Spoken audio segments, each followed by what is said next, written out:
अस्सलामुअलैकुम नर्सरी जमायत। प्यारे बच्चों, कैसे हैं आप सब? उम्मीद है आप सब ठीक होंगे।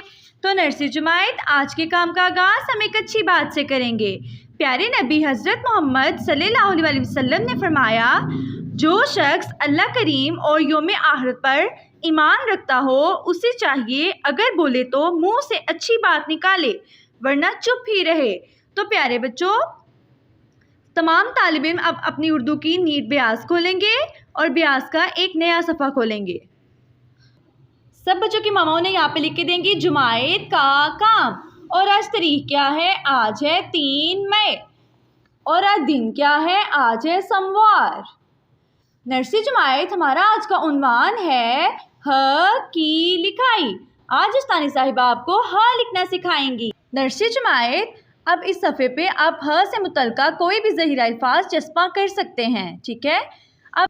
अब अगले सफ़े पे आ जाएं। अब उस्तानी साहिबा आपको ह लिखना सिखाएंगी। ह कैसे होता है? सब बच्चे यहाँ पे पेंसिल रखेंगे, ऊपर सीधा नीचे।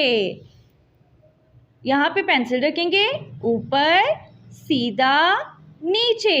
तमाम तालिब इल्म उस्तानी साहिबा के साथ ह लिखेंगे। इधर अपनी पेंसिल रखेंगे, ऊपर सीधा नीचे। नर्सरी जमायत, अब उस्तानी साहिबा आपको एक बार फिर से बता देती हैं। यहाँ पे पेंसिल रखेंगे, ऊपर सीधा नीचे। नर्सरी जमायत, अब आप सब अपनी इस्लाही कॉलम में भी लिखेंगे। यहाँ पे पेंसिल रखेंगे, ऊपर सीधा नीचे। तो नर्सरी जमायत, तमाम तालिब इल्म अपना ये वाला ह का काम करेंगे, ठीक है। और अपना बहुत ख्याल रखेंगे। अल्लाह हाफिज़।